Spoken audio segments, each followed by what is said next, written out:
Hello दोस्तों, एक बार फिर से आप सभी का स्वागत है। आज के इस वीडियो में हम बात करने वाले हैं फेक sciatica के बारे में। फेक sciatica यानी कि कुछ ऐसी समस्याएं जो सिम्टोमेटिक बिल्कुल sciatica जैसी होती है, लेकिन वो समस्या sciatica पे आने वाली इंजरी या फिर डिस्क बल से नहीं होती। वो समस्या होती है किसी और समस्या के कारण।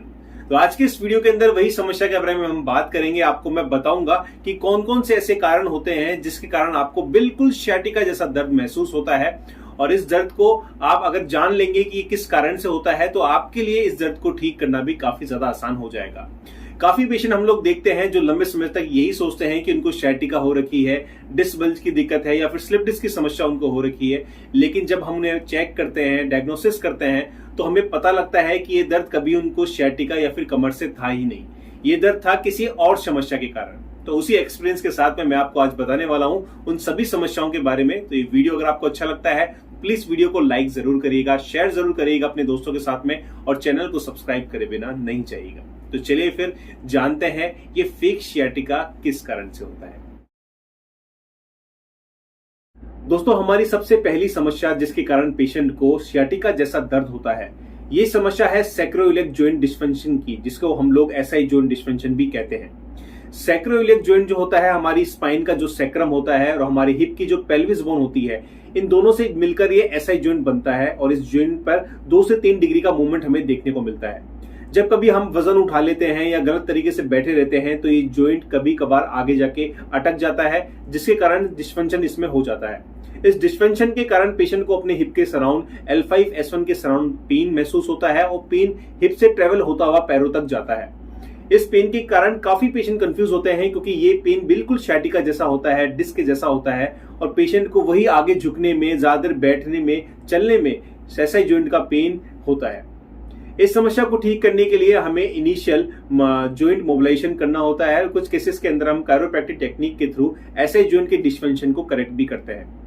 हमारी जो फाइंडिंग्स है उसके अकॉर्डिंगली SI जॉइंट पर हमें 4 से 5 तरह के डिस्फंक्शन देखने को मिलते हैं। तो जब तक आप एग्जैक्ट डिस्फंक्शन को फाइंड आउट नहीं कर पाते हैं, तब तक आपका ये sciatica जैसा दर्द जो होता है, जो SI जॉइंट के कारण है, वो ठीक नहीं हो पाता है। तो SI जॉइंट के कारण भी आपको फेक sciatica का दर्द हो सकता है। तो जरूरी ये है कि आप अपने फिजियोथेरेपिस्ट से चेकअप जरूर कराएं। दोस्तों, दूसरी जो समस्या है जिसके कारण पेशेंट को sciatica जैसा दर्द होता है, ये समस्या है पेरिफॉर्मिस मसल सिंड्रोम की। पेरिफॉर्मिस मसल्स हमारी हिप की डीप मसल्स होती है, जिसके बीच में से सियाटिक नर्व होकर गुजरती है। जब इस मसल्स पे कोई कंप्रेशन हो जाता है, किसी इंजरी के कारण इस मसल्स की टाइटनेस हो जाती है, तो पेशेंट की जो सियाटिक नर्व है उसके ऊपर इरिटेशन होता है, और पेशेंट को अपने हिप से लेकर पैरों तक सेम sciatica जैसा बहता हुआ दर्द होता है। इस समस्या को ठीक करने के लिए हमें पेरिफॉर्मिस मसल्स को स्ट्रेंथ करना होता है, वहां पे हमें ट्रीटमेंट देना होता है, जिससे इस मसल्स के पेन में काफी अच्छा आराम पेशेंट को रहता है। एक्सरसाइज के द्वारा भी इस पेरिफॉर्मिस मसल सिंड्रोम को ट्रीट किया जा सकता है, जिसके लिए ये हमने ऑलरेडी काफी वीडियो पहले बना रखे हैं। तो अगर आपको ये समस्या है और आपके डॉक्टर ने डायग्नोस किया है कि आपको पेरिफॉर्मिस मसल सिंड्रोम है, तो उन एक्सरसाइज को करके भी आपको काफी अच्छा आराम मिल जाएगा। दोस्तों, तीसरी जो समस्या जिसके कारण हमें फेक sciatica का दर्द देखने को मिलता है, ये समस्या है हैमस्ट्रिंग और हमारी ग्लूटियस मीडियस पे होने वाले टीयर या किसी इंजरी के कारण। ग्लूटियस मीडियस और हमारी हैमस्ट्रिंग मसल पे जब भी कोई टीयर होता है तो सेम पेन हमें अपने पैरों में बहता हुआ महसूस होता है। पेशेंट हमारे पास में यही कंप्लेन लेकर आता है कि जब भी वो बैठता है या फिर चलने की कोशिश करता है तो उसको पूरे पैरों के अंदर दर्द होता है, और बहता हुआ झंझनाट जैसा दर्द उसे महसूस होता है। इस समस्या को ट्रीट करने के लिए हमें पहले फाइंड आउट करना होता है कि टीयर किस जगह पर है, और उस टीयर को रिपेयर जब हम करते हैं तो पेशेंट का बहता हुआ दर्द काफी हद तक ठीक हो जाता है। काफी कुछ पेशेंट मैंने पहले बीच में से देखे हैं जो सेम ऐसी कंप्लेन लेकर हमारे पास में आए थे, और उनका काफी टाइम से यही था कि उनको sciatica की दिक्कत है जो कि ठीक नहीं हो रही है। तो कभी कभार फिजिकल फाइंडिंग से हमें पता लगता है कि पेशेंट को एग्जैक्टली कौन सी समस्या है, और उसको जब हम ट्रीट करते हैं तो ये sciatica जैसा जो दर्द होता है, जिसे हम लोग फेक sciatica कहते हैं, वो ठीक हो जाता है। दोस्तों, हमारी आखिरी कंडीशन जिसके कारण पेशेंट को सेम sciatica जैसा दर्द होता है, ये कंडीशन काफी रेयर है और बहुत कम हमें देखने को मिलती है। ये समस्या है इस्चियोफेमोरल इम्पिंजमेंट की। इस्चियोफेमोरल इम्पिंजमेंट हमें तब देखने को मिलता है जब हमारी सिटिंग बोन जो इलियम बोन होती है और हमारी फीमर का जो लेसर ट्रोकेंटर होता है, इसके बीच के अंदर से हमारी sciatic नर्व होकर हमारे पैरों की तरफ जाती है।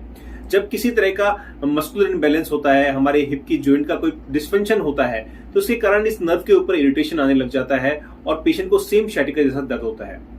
इश्यूर फिमरल इम्पिंजमेंट की समस्या हमें सर्जरी के बाद में काफी देखने को मिलती है, यानी कि पेशेंट की कोई हिप सर्जरी की हिस्ट्री रहती है और लंबे समय तक बेड रेस्ट की हिस्ट्री रहती है, तो भी हमें ये समस्या नजर आती है और पेशेंट को सेम sciatica का दर्द होता है। तो दोस्तों ये थी कुछ समस्याएं जिसके कारण आपको सेम sciatica जैसा दर्द होता है। वैसे मेन sciatica तो आप जानते ही हैं कि ये तब होती है जब हमारी कमर के अंदर डिस्क निकलकर हमारी sciatic नर्व के ऊपर कंप्रेशन करती है, वही मेन कारण होता है sciatica के होने का। लेकिन ये जो समस्याएं हैं ये बिल्कुल sciatica जैसा पेन करती हैं और इनका होने का कारण भी बिल्कुल डिफरेंट होता है। तो अगर आपको ये समस्या हो रही है लंबे समय तक और आप अपने sciatica या डिस्क बल्ज का ट्रीटमेंट करा रहे हैं और आपको आराम नहीं मिल रहा, तो अपने डॉक्टर या फिर अपने फिजियोथेरेपिस्ट को जरूर बोलिएगा कि ये समस्याएं भी वो फाइंड आउट करे अपने एग्जामिनेशन के थ्रू। हो सकता है कि लंबे समय तक आप सही फाइंडिंग नहीं कर पा रहे हैं, इसके कारण आपका इलाज प्रॉपर नहीं हो पा रहा होगा। अगर आप सही तरह से चेक करेंगे और कोई समस्या ऐसे निकलती है तो डेफिनेटली इसको ट्रीट करके आपको अपने sciatica वाले सिम्टम से काफी अच्छा आराम मिल जाएगा। उम्मीद करता हूँ ये वीडियो काफी इन्फॉर्मेटिव होगा और आपको अच्छा लगा होगा, तो प्लीज वीडियो को लाइक और शेयर जरूर करिएगा और चैनल को सब्सक्राइब करे बिना नहीं जाइएगा। मिलते हैं आप सभी से नेक्स्ट वीडियो में।